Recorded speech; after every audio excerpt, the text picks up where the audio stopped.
संस्थापकाय च धर्मस्य सर्वधर्मस्वरूपिणे अवतारवरिष्ठाय रामकृष्णाय ते नमः। स्वामी जी का लेटर डिस्कस कर रहे हैं। अपने गुरु भाइयों को लिखा है ब्रह्मानंद जी महाराज को 1895 में 1895 में। रामकृष्ण संघ की स्थापना के पीछे में जो बेसिक आइडियाज है वो उन्होंने इस पत्र में कह दिए हैं। और साथ साथ में ही उनकी खुद की कार्यप्रणाली, अमेरिका गए तो क्यों गए, किस तरह से भारत में कार्य शुरुआत करना है, वो सब कुछ वो इस पत्र में लिखते हैं। और जिसको कहते हैं स्ट्रीम ऑफ कॉन्शियसनेस। इसमें एक नया टॉपिक जो आज स्वामी जी निकालते हैं, स्वामी जी लिखते हैं, कल तो हमने देखा कि किस तरह से स्त्रियों के लिए मठ शुरू हो, उसके लिए स्वामी जी राजा महाराज को कहते हैं कि 3, 4 या 5 हज़ार रुपये तक भी जमीन यदि मिल जाए तो उसको खरीद के रखो, कोई दिक्कत नहीं। अभी आज किंतु स्वामी जी एक बिल्कुल नया टॉपिक, स्वामी जी कहते हैं, आमार देशे जावा अनिश्चित, मेरा भारत में वापस फिरना अनिश्चित है। देशे जावा अर्थात कि देश में वापस आना अनिश्चित है। शेखानेओ घोड़ा, एखानेओ घोड़ा, घोड़ा अर्थात कि घूमना फिरना, वहां पे भी घूमना फिरना है, यहाँ पे भी घूमना फिरना है। घूमना फिरना अर्थात कि कष्ट करके कोई भी कार्य को संपन्न करना। তবে এখানে পণ্ডিতের সঙ্গ সেখানে মূর্খের সঙ্গ, এই স্वर्ग नरकेर भेद। यहाँ पे भी वहाँ पे भी मेहनत करनी है, भारत में भी मेहनत करनी है, अमेरिका में भी घूमते फिरते मेहनत करनी है, किंतु स्वर्ग और नरक का भेद है क्या, कि भारत में मूर्ख लोगों का संग है और यहाँ पे अमेरिका में पंडित लोगों का संग। এই দেশের লোকে একাট্টা হয়ে কাজ করে আর আমাদের সকল কাজ बैरिगी। यहाँ पे अर्थात कि अमेरिका में लोग एकजुट होकर के काम कर सकते हैं, जबकि वहाँ पे अर्थात कि भारत में सब काम में वैराग्य, अभी वैराग्य शब्द नहीं यूज करके बैरिगी अर्थात कि एक क्या कहेंगे, डिरोगेटरी, जिस तरह से स्वामी जी इसका अर्थ करते हैं, हिंसा प्रभृतिर मध्य पड़े चूरमार। भारत का जितना भी काम है वो सब वैराग्य, हिंसा अर्थात की ईर्षा वगैरह में पढ़ करके चूरमार अर्थात की सत्यानाश हो जाता है। देखिए यहाँ पे स्वामी जी जिस तरह से भारत और अमेरिका को कंपेयर कर रहे हैं, हम भारतीयों को थोड़ा सा कष्ट होगा, किंतु यहाँ पे एक बात देखने की है। सर्वप्रथम तो स्वामी जी जिस भारत की बात कर रहे हैं वो आज से 150 साल पुराना भारत है। ये 1890 की बात है, ये सब 1890s के डिकेड की ये बात है। तो ऑफ कोर्स आज का भारत तो कहीं डेवलप हो चुका है। आज हमारे पास में इसरो है, आज हमारे पास में आईआईटीज है, आईआईएम है, आई एम्स है, और क्या क्या नहीं है। आज जिस साइंस और टेक्नोलॉजी को स्वामी जी चाहते थे कि अमेरिका से हम भारत में लाए, आज देखेंगे कि अमेरिका की सर्वश्रेष्ठ टेक्नोलॉजी कंपनीज है, उसके सीईओ तो हमारे भारतीय है, जैसे गूगल का सीईओ या तो फिर माइक्रोसॉफ्ट का सीईओ। तो आज का भारत उस भारत से बहुत ही डिफरेंट है, बहुत ही भिन्न है। इस बात को ध्यान में रख करके एक बात, मैंने स्वामी जी का अभी का ये जो कुछ चलेगा कि भारत के बारे में उनका जो एनालिसिस, तो वो एनालिसिस करने के भीतर में हम डीप में जाए, थोड़ा सा डिटेल में एनालिसिस करें। इससे पहले ये बात दो चीज याद रखने की जरूरत है। एक, जैसे कि उस समय का भारत और आज का भारत बहुत डिफरेंट है। उस समय के भारत में स्वामी जी भारत और अमेरिका और जो विश्व था, स्वामी जी का प्लान था कि अमेरिका से साइंस को भारत में लाएंगे और भारत में से स्पिरिचुअलिटी, योगा वगैरह को अमेरिका ले जाएंगे। आज इसका बिल्कुल रिवर्स हो गया है। भारत के जो टेक्नोलॉजी इंजीनियर्स वगैरह अमेरिका एक्सपोर्ट होते हैं, और अमेरिका में योगा वगैरह जो है, ये इंटरनेशनल योगा डे, वो तो अमेरिका का था, वो हमने उठा लिया है। अभी आज का फ्लो रिवर्स हो गया है।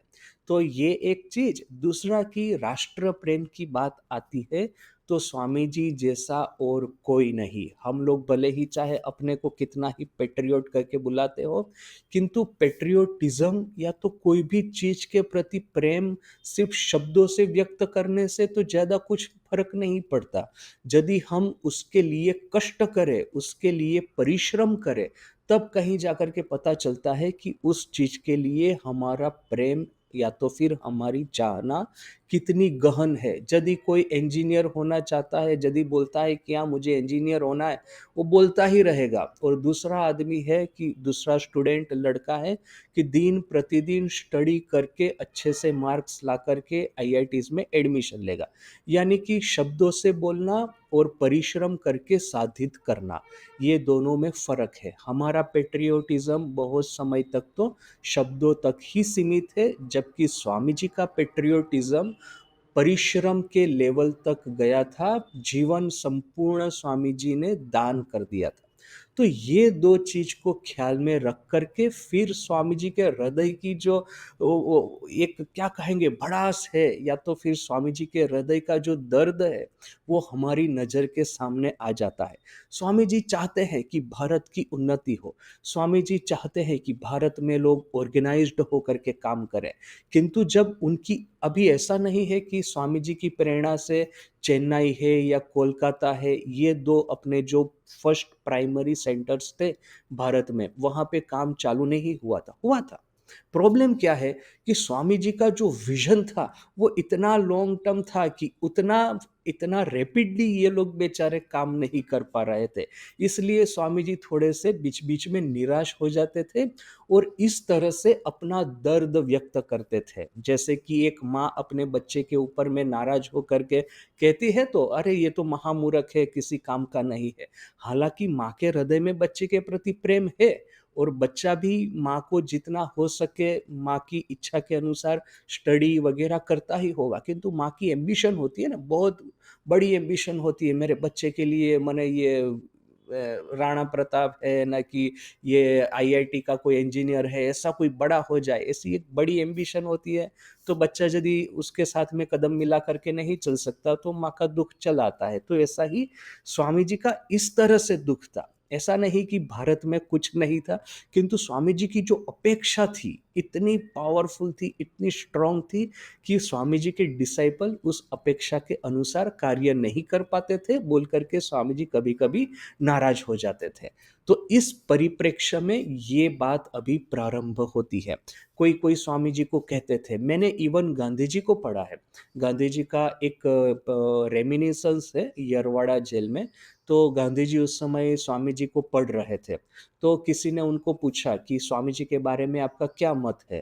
तो गांधी जी ने कहा कि वो जो कुछ करना चाहते थे, तो उस वो सब उन्होंने भारत में ही किया होता तो बहुत अच्छा रहता। अमेरिका जाकर के क्यों अपनी एनर्जी वेस्ट की? अमेरिका तो इतना धनी देश है, वहाँ के लोगों को धर्म अध्यात्म की क्या जरूरत है?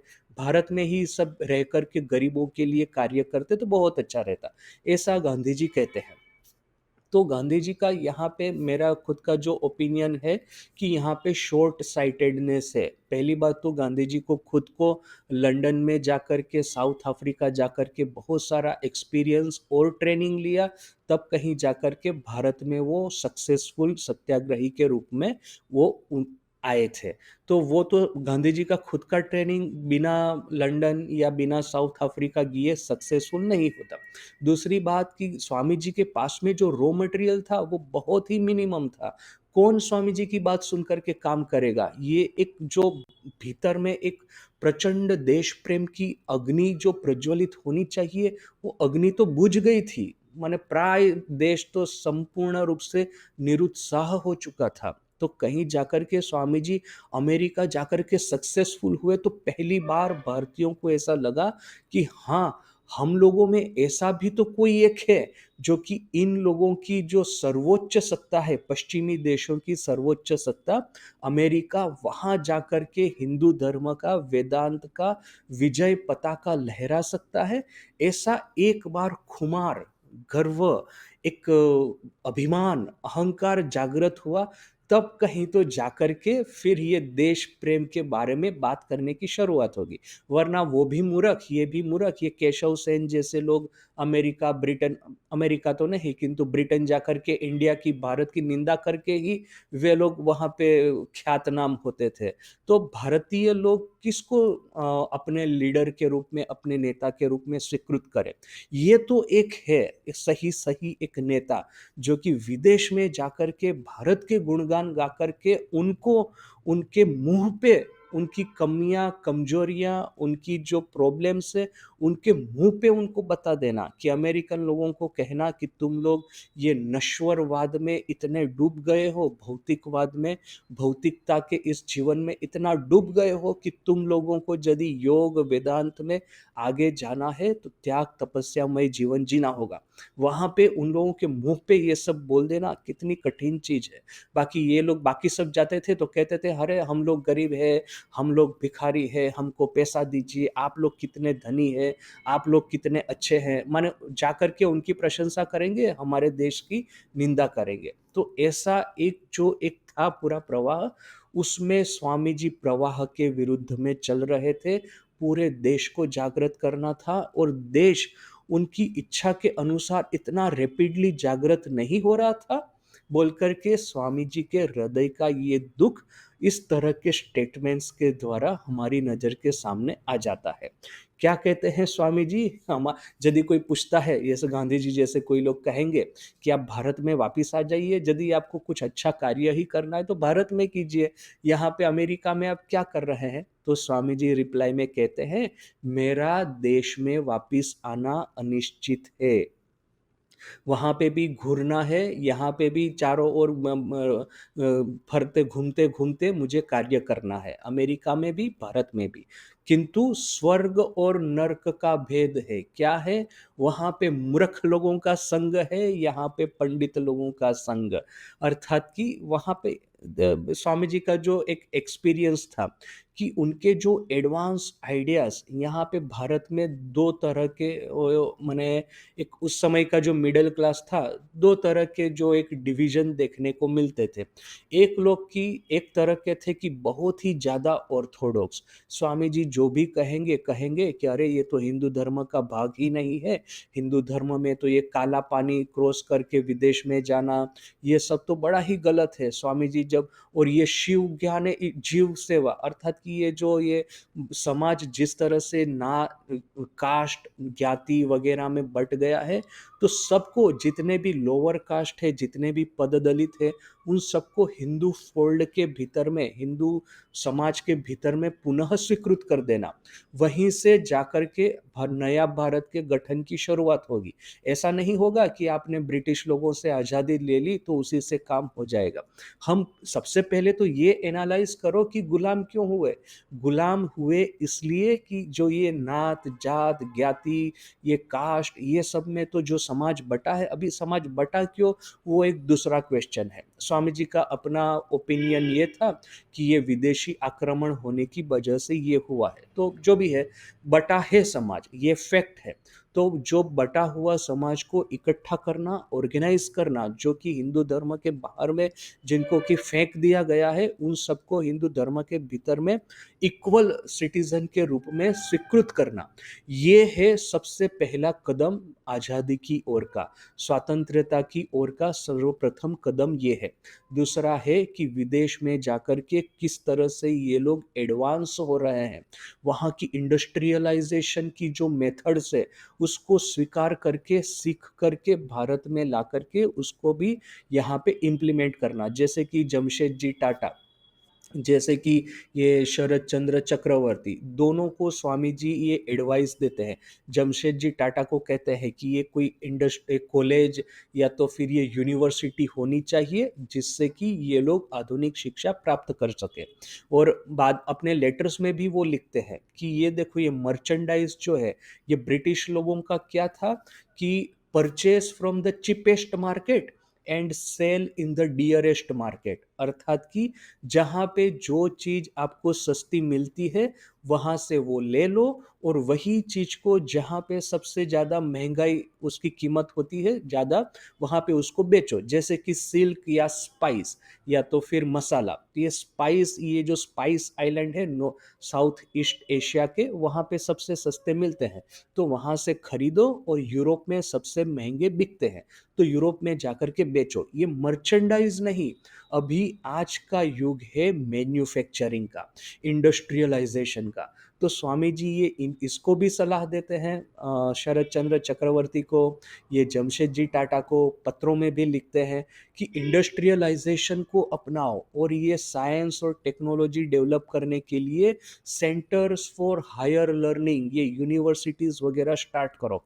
वहाँ पे काल्टेक, काल्टेक का नाम आजकल बहुत सारा, मैंने बड़ा ही फेमस एक यूनिवर्सिटी है अमेरिका की, कैलिफोर्निया इंस्टीट्यूट ऑफ टेक्नोलॉजी। तो आज मैंने बहुत सारे नोबेल प्राइज विनर्स वहाँ से आए हैं। तो क्या है कि जब सबसे पहली बार वो स्थापना हुई थी, वो स्वामी जी जब वहाँ पे थे, तो उस समय स्वामी जी वो यूनिवर्सिटी देखने को गए थे। आज हमको ये सब देख करके सुन करके आश्चर्य होता है, किंतु स्वामी जी का ये क्यूरियोसिटी था कि सबसे एडवांस यूनिवर्सिटीज़ साइंस की दृष्टि से, इंडस्ट्रियलाइजेशन की दृष्टि से कौन सी है, कहाँ पे सबसे ज़्यादा टेक्नोलॉजिकल इनोवेशन हो रहा है, इस तरह की यूनिवर्सिटीज़ का लिस्ट बनाया जाए आज, तो काल्टेक टॉप 5 में आएगा। तो वही काल्टेक, कैलिफोर्निया इंस्टीट्यूट ऑफ टेक्नोलॉजी देखने के लिए स्वामी जी वहाँ पे गए थे। उस समय उसका और कुछ नाम था, किसी जिस व्यक्ति ने उसकी स्थापना की थी उस व्यक्ति के नाम से था, पीछे में इंस्टीट्यूट ऐसा कुछ था। तो वो स्वामी जी देखने को गए थे और वो बड़े ही प्रभावित हो गए थे। तो दिस वो स्वामी जी's आइडियाज़ कि भारत में वो ये सब करना चाहते थे। किंतु एक तो एक रूढ़िचुस्त लोगों का एक ऐसा प्रभाव था कि अपनी लड़कियों को स्कूल में पढ़ाई के लिए नहीं भेजेंगे। ये निवेदिता स्कूल स्टार्ट हुई तब उस समय बलराम भवन में एक मीटिंग हुई थी। तो निवेदिता, स्वामी जी ने निवेदिता को कहा कि तुम अपनी स्कूल के बारे में प्रेजेंटेशन करो। तो निवेदिता तो बड़ी खुश होकर के बड़े ही उत्साह से जो ठाकुर के जो भक्त वहाँ पे इकट्ठा हुए थे उनको बता रही है कि इस तरह से मैं गर्ल्स स्कूल प्रारंभ कर रही हूँ। वहाँ पे उनको सिलाई है, फिर ये थोड़ा सा लैंग्वेजेस है वगैरह, सब कुछ उनको प्रैक्टिकल भी सिखाएंगे और एकेडमिक जो सब्जेक्ट है वो भी सिखाएंगे। माने ऐसा नहीं कि एकेडमिक शिक्षा दे दी तो फिर उसका कोई प्रैक्टिकल एप्लीकेशन नहीं है। दोनों, academic as well as practical training उनको दी जाएगी, और साथ साथ में ही वैल्यूज एजुकेशन जो आजकल बहुत चला है। तो उस समय वो जो चरित्र निर्माण वगैरह, ठाकुर माँ स्वामी जी के आध्यात्मिक आदर्श, माने तीन चीजें सिखाई जाएगी। एक तो एकेडमिक ट्रेनिंग, दूसरा है प्रैक्टिकल ट्रेनिंग, तीसरा है वैल्यूज एजुकेशन। तो निवेदिता बड़े ही उत्साह से ये प्रेजेंटेशन देती है। फिर जब प्रेजेंटेशन समाप्त हुआ तो देखा कि कोई कुछ बोल नहीं रहा है, क्योंकि ये कलकत्ता का जो समाज था, कौन चाहेगा कि अपनी लड़की को इस तरह से कहीं पे भेजे। और ये तो फिर विदेशी नहीं, फिर वहाँ पे जाएगी अपनी लड़की तो जात जाएगी, उसके साथ में शादी कौन करेगा। छोटी उम्र में जिस तरह से माँ के साथ में हुआ था, हालांकि माँ का केस अलग है, किंतु वो जो प्रथा थी बाल्य विवाह की, कि 5-10 साल की उम्र में शादी करवा दो, तो ये सब करने से, निवेदिता स्कूल में भेजने से तो कैसे काम चलेगा। तो कोई कुछ बोल नहीं रहा है। उस समय स्वामी जी, निवेदिता को पता नहीं था, छुपके से स्वामी जी आकर के पीछे में बैठ गए थे भक्तों के साथ में। और फिर जब जैसे ही निवेदिता का वक्तव्य समाप्त हुआ, प्रेजेंटेशन, और स्वामी जी ने देखा कि कोई कुछ नहीं बोल रहा है, तो फिर वो बाकी जो एक दो लोग आसपास में बैठे थे उनको वो एकदम एकदम इशारा करके बोल रहे हैं कि जाओ तुम बोलो खड़े होकर के कि हाँ निवेदिता हम लोग अपनी बच्चियों को आपके स्कूल में भेजेंगे। ऐसा करके स्वामी जी उनको माने ये कर रहे हैं, एनकरेज कर रहे हैं, जाओ तुम बोलो, तुम बोलो, तुम बोलो। ऐसा ऐसे ही जब ऐसा देखा ना कि वहाँ पे पीछे में कुछ आवाज़ हो रही है, कोई शब्द हो रहा है, तो निवेदिता ने जैसे ही देखा कि स्वामी जी सब भक्तों को एनकरेज कर रहे हैं, तो बड़ी खुश हो गई और बच्चे की तरह तालियाँ मार वो माने वो ऐसा ताली मारते-मारते वो वहाँ पे घूमने लगी। तो क्या है कि निवेदिता को स्कूल स्टार्ट करना बहुत ही शुरू में तकलीफ़ हुई थी। बहुत कम लोग अपनी बच्ची भेजते थे, अपनी लड़कियों को भेजते थे और डोनेशन भी नहीं मिलता था। अर्थात कि स्वामी जी का जो आइडियाज़ थे, वहाँ पे इम्प्लीमेंट करने में एक तो एक रूढ़िचुस्तता, उसमें एक बहुत बड़ी बाधा थी। दूसरा एक वर्ग था, ये लोग अल्ट्रा मॉडर्न कहो या कि अल्ट्रा वेस्टर्नाइज़ कहो, ऐसे हो गए थे। भारत की जितनी भी प्रथाएँ हैं, सब कुप्रथाएँ हैं। ये हिंदू धर्म है, पूरा करप्शन से भरा हुआ है। ये हिंदू साधक है, पंडित है, ब्राह्मण है, सब वो गोंडा, बंगाली शब्द है गोंडा अर्थात कि फैनेटिक। ये सब लोग फैनेटिक है। इन लोगों के पास में से किसी भी तरह की अच्छी अपेक्षा हम लोग नहीं कर सकते, तो चलो हिंदू धर्म को ही त्याग कर दो और या तो फिर क्रिश्चियनिटी अपना लो या तो फिर ये नियो सब ट्रेडिशंस, ये नियो सब कल्चर स्टार्ट हुए थे। ब्राह्मो समाज है, आर्य समाज है, थियोसॉफिकल सोसाइटी है, वहाँ पे जाकर के जॉइन कर लो। अर्थात कि हिंदू समाज के साथ में कुछ अच्छा होने ही नहीं वाला है। इतना वो करप्शन में डूब गया है, इतना वो ये कास्ट ना वो उसमें बँट गया है कि उसका अभी कोई फ्यूचर नहीं है। तो ऐसे लोग फिर स्वामी जी का विरोध करते थे, ये क्रिश्चियन मिशनरियों के साथ में मिलकर के। तो स्वामी जी जब कोई भी ऐसी अपेक्षा करेगा कि आप किसी के लिए कोई अच्छा काम करेंगे, तो आप चाहे ग्रैटिट्यूड की अपेक्षा तो ना करें। मान लीजिए कि मैं निष्काम भाव से कर रहा हूँ, मुझे ग्रैटिट्यूड या तो प्रशंसा सामने नहीं चाहिए। किंतु एटलीस्ट हम लोग ऐसी तो अपेक्षा करेंगे कि सब लोग इकट्ठा होके फिर मुझे ही गाली देना ना शुरू कर दें कि हम लोग जिस तरह सा है वह बहुत ही अच्छे हैं, बड़े मज़े में हैं। आपको आकर के हमको डेवलप करने की कोई ज़रूरत नहीं है। और सब ऐसा तो ना हो कि माने लोग इकट्ठा होके मुझे गाली देना शुरू कर दें।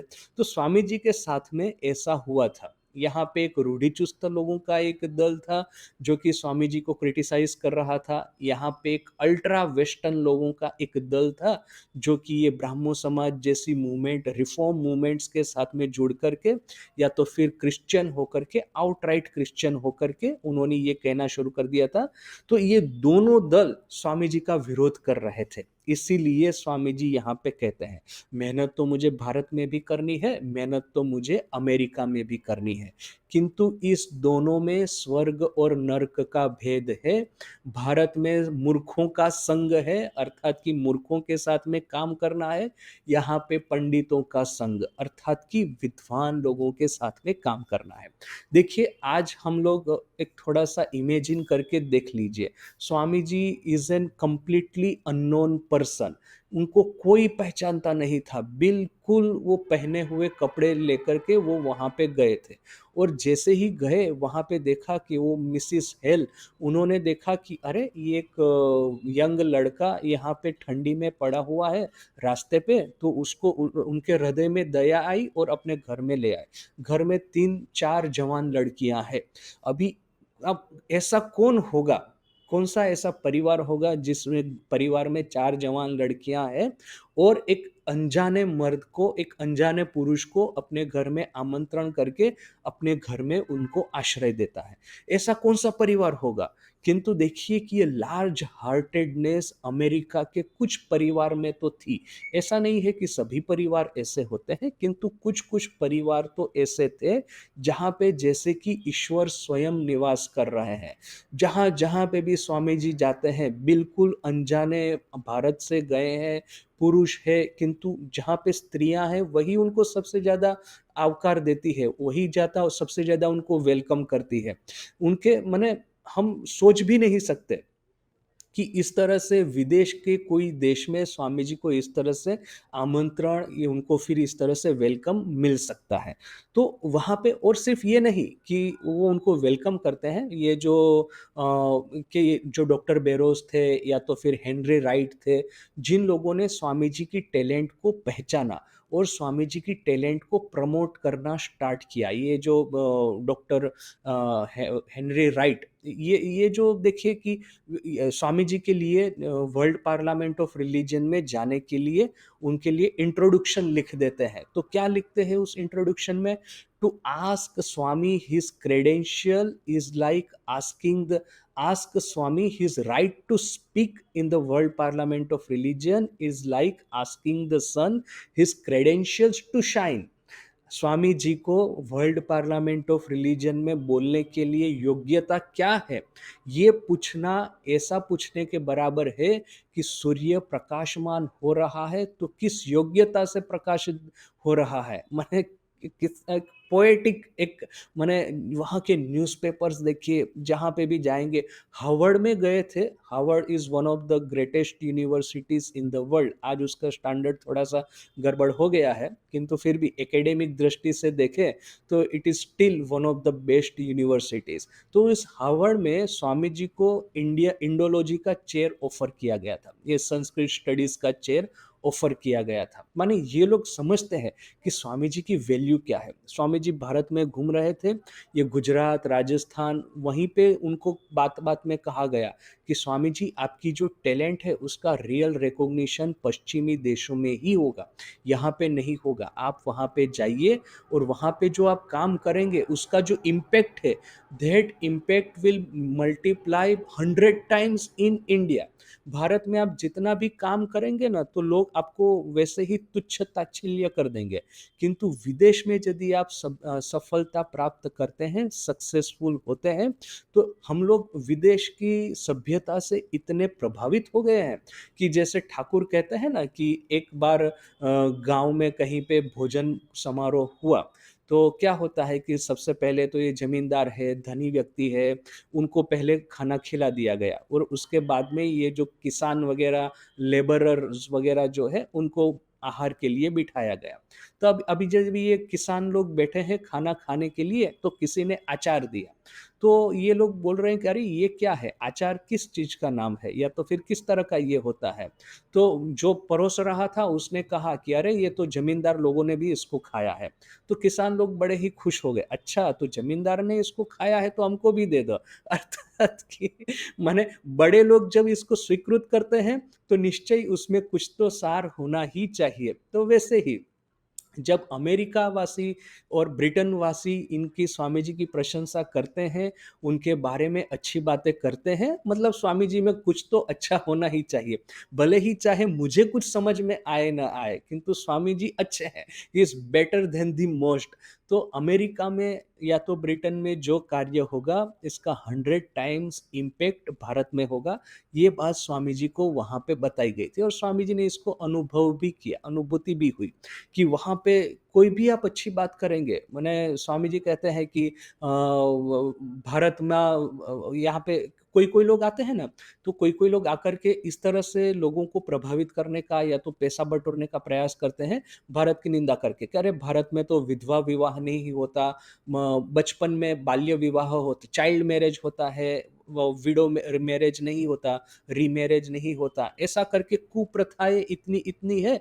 और इसका गुणगान करके माने उसको प्रचार करते करते वे लोग पैसा बटोरेंगे कि भारत को रिफॉर्म करना है, हमको पैसा दीजिए। स्वामी जी कहते हैं कि किंतु देखिए कि अभी ये अमेरिकन लोग चालाक हो गए हैं। भारत में चाइल्ड मैरिज होता है, विडो रीमैरिज नहीं होता, ऐसी बात सुन करके किंतु ये लोग आपको पैसा नहीं देने वाले हैं। इनको कुछ सॉलिड चाहिए और ये सॉलिड है योग और वेदांत। तो ये योग और वेदांत दे करके उन लोगों की प्रशंसा अर्जित करके बड़े बड़े डोनर्स को स्वामी जी ने प्रेरित किया था कि ये जो मठ की जमीन है वो खरीदने के लिए पैसा दे। तो इस तरह से एक पूरा जगत परिवर्तन स्वामी जी ने अमेरिका में किया था। इवन अमेरिकन लोगों की जो एक एटीट्यूड था, ये जो किसी ने स्वामी जी को कहा था ना कि 10 साल पहले यदि आप यहाँ पे आए होते, आप अच्छा है कि आप इस समय आए हैं। 10 साल पहले यदि आए होते तो आपको अमेरिका के रास्तों में पत्थर मारते मारते आपको मार दिया गया होता। तो माने अमेरिका का भी एक एक रूढ़िचुस्त कहो ना कि एक फैनेटिकल कहो कि भारत या तो फिर ये ईस्टर्न कंट्रीज के प्रति एक तुच्छ ताच्छल्य का भाव था, एक सुपीरियोरिटी थी, एक व्हाइट सुप्रीमेसी आज जिसको कहते हैं ना, वो व्हाइट सुप्रीमेसी शब्द आजकल का है, किंतु उस समय ये शब्द नहीं होता था, किंतु वो सुप्रीमेसी उनके भीतर में पूरी थी कि ये जो व्हाइट रेसिस है, ये क्रिश्चियन रेसिस है, which are inherently better than eastern races, ये एशियन रेसिस, तो वो उस समय उन लोगों में था। तो उसके ऊपर में आघात करके ये एशिया, स्पेसिफिकली इंडिया का क्या महात्म्य है, उनको सिखाना, वो एक बहुत बड़ा प्रयास स्वामी जी ने किया। तो इसीलिए स्वामी जी कहते हैं, फिर ये तो एक हो गया कि कंपैरेटिवली वहाँ पे कार्य करने से, यहाँ पे कार्य करने से, वहाँ का एटीट्यूड, यहाँ का एटीट्यूड। उसके बाद में स्वामी जी एक बहुत बड़ा स्टेटमेंट देते हैं, क्या कहते हैं? "ए देशेर लोके एकट्ठा होए काज करे", अर्थात कि यहाँ के लोग, अमेरिका के लोग इकट्ठा होकर के ऑर्गेनाइज्ड रूप में काम कर सकते हैं, और "आमादेर সকল কাজ বৈরিগী हिंसा प्रभृतिर मध्य पड़े चूरमार", यानी कि भारत का जितना भी कार्य है, वहाँ पे आप बोलेंगे 10 लोगों को कार्य करो, कर्म करो, तो वैरिगी अर्थात कि झूठ-मूठ का वैराग्य और ईर्ष्या, ये दोनों में गिर करके संपूर्ण रूप से सत्यानाश हो जाता है। 2 चीज़ स्वामी जी ने कही है कि हमारे ड्रॉबैक्स क्या है। एक तो वैराग्य, यानी कि ये त्याग, तपस्या रूपी वैराग्य नहीं, ये तामसिक वैराग्य, झूठ-मूठ का वैराग्य। कोई भी काम करने से बोलेंगे, ठाकुर का एक है ना कि एक गुरु ने अपने शिष्य को कहा कि अरे मेरे लिए मेरे लिए वो गुरु तो वो हुक्का पीते हैं ना, तो हुक्का सजा करके मेरे लिए ले आओ। तो उसका शिष्य कहता है कि मैं क्या आपका हुक्का सजाने के लिए योग्य हूँ? नहीं हूँ। मैं तो इतना छोटा हूँ, इसलिए मुझे ये हुक्का नहीं सजाना है। काम नहीं करना है, इसके लिए वैराग्य, या तो फिर ये झूठ-मूठ की विनम्रता का बहाना करते हैं कि मैं कौन होता हूँ ये सब करने वाला? मैं तो इतना छोटा आदमी हूँ, मेरे में थोड़ी ना ये साहस है कि मैं इतना बड़ा काम कर पाऊँगा। ऐसा करके ये झूठ-मूठ का वैराग्य एक चीज़, और दूसरा ईर्ष्या। ईर्ष्या एक ऐसी चीज़ है हम भारतीयों के भीतर में कि जो भी थोड़ा बहुत भी ऊपर आने का प्रयास करेगा, अच्छा कार्य करने का प्रयास करेगा, 10 लोग मिलकर के उसका कार्य नष्ट करने के लिए तैयार हो जाएँगे। तो ये 2 चीज़ों में पड़ के कोई भी ऑर्गेनाइज़्ड कार्य अपना सक्सेसफुल नहीं होता। ऐसा स्वामी जी का कहना था। देखिए, किंतु स्वामी जी भारत के बारे में इतना एक अपने हृदय का दर्द प्रकटित तो करते हैं, किंतु वही भारत में वापिस आकर के उन्होंने रामकृष्ण संघ की स्थापना तो की ही, किंतु साथ-साथ में ही ये पूरे भारत में ये देश प्रेम जिसको कहते हैं, सही-सही देश प्रेम, ऐसा नहीं कि वो कांग्रेस उस समय क्या थी, तो एक डिबेटिंग सोसाइटी थी। एक तो एक ब्रिटिशर ने स्टार्ट किया था। क्यों स्टार्ट किया था इंडियन नेशनल कांग्रेस को? कि इन लोगों के भीतर में जो भी गुस्सा है, वो गुस्सा हमारे सामने आकर के बात करके निकाल दे। जैसे कि ये प्रेशर कुकर होता है ना, उसमें व्हिसल होती है। तो जैसे ही भीतर का प्रेशर बढ़ जाता है, तो व्हिसल बजती है, प्रेशर रिलीज़ हो जाता है। तो ऐसा प्रेशर रिलीज़ कि बहुत ज़्यादा नाराज़गी होने से 1857 जैसा एक दूसरा रेवोल्यूशन ना स्टार्ट हो जाए, इसके लिए एक डिबेटिंग, एक टॉकिंग क्लब, कि वहाँ पे सिर्फ़ बातें हो, बातों-बातों में बहुत सारी बातें हो जाए कि ब्रिटिश लोगों को भगा दो, हमको स्वराज्य दे दो, वगैरह-वगैरह बातें करके सब समाप्त हो जाए, इसके लिए इंडियन नेशनल कांग्रेस की स्थापना की थी, एक ब्रिटिशर ने की थी। किंतु स्वामी जी ने हमको जिस तरह से सही-सही देश प्रेम की आगुन ज्वाला हमारे हृदय में प्रगटा दी, तो वही कांग्रेस के भीतर में, इंडियन नेशनल कांग्रेस के भीतर में इतने सब यंग, इतने एनर्जेटिक लड़के सब इकट्ठा हुए कि जब गांधी जी साउथ अफ्रीका से भारत वापस आए और इंडियन नेशनल कांग्रेस के लीडरशिप उन्होंने ली, तब बहुत सारा कार्य हम कर पाए। और सिर्फ कांग्रेस ही नहीं, ये बंगाल के जितने रेवोल्यूशनरीज थे, पंजाब के जो रेवोल्यूशनरीज थे, साउथ इंडिया की जितनी भी रिफॉर्म मूवमेंट्स थी, सभी प्रोविंस में अपनी अपनी reform movement, revolutionary movement start हो गई थी। वो जो स्वामी जी ने जो एक स्पार्क डाला, एक जो चिंगारी जो डाली, वही चिंगारी डाल कर के ही यहाँ से ये आगुन, ये स्वतंत्रता का आगुन, ये स्टार्ट हो गया था। तो इसीलिए ये भारत का पुनरुत्थान करने में स्वामी जी ने सहाय की। किंतु वही था स्वामी जी का प्रॉब्लम कि वो जिस स्पीड से, जिस गति से, जितना रैपिडली ये पुनरुत्थान चाहते थे, वो नहीं हो पा रहा था। और जो ऐसे रूढ़िचुस्त लोग या तो फिर ये अल्ट्रा वेस्टर्न लोग जो स्वामी जी का विरोध करते थे, उससे स्वामी जी नाराज़ हो जाते थे और इस तरह के स्टेटमेंट देते थे कि यहाँ के अर्थात कि अमेरिका के लोग ऑर्गेनाइज़ होकर के काम कर रहे हैं, कर सकते हैं, किंतु भारत में कोई भी कार्य करने को बोलेंगे, झूठ-मूठ का वैराग्य दिखाएँगे और झूठ और एक एक-दूसरे के प्रति ऐसी ईर्ष्या दिखाएँगे कि हम कुछ अच्छा कार्य नहीं कर पाएँगे। किंतु स्वामी जी ने ही आकर के हमारा ये जो चरित्र है, उसमें संपूर्ण रूप से बदलाव ला लिया। ये जो अपना चरित्र है, उसको पूरा फंडामेंटली चेंज कर दिया। इसीलिए आज का भारत देखिए कि कितने सारे वर्ल्ड क्लास ऑर्गेनाइज़ेशंस इस भारत में है, कितने सारे अच्छे engineers, scientist, doctors, teachers, soldiers, statements इसी भारत की मिट्टी में से प्रकट हो रहे हैं। तो इसके पीछे जो आशीर्वाद सबसे पहला धक्का लगाने का कार्य स्वामी जी ने किया था, बोल कर के आज का भारत इतना सक्सेसफुल है। तो आज यहीं तक, कल फिर से मिलते हैं। ओम शांति शांति शांति। हरि ओम तत्सत। श्री राम कृष्णार्पणमस्तु।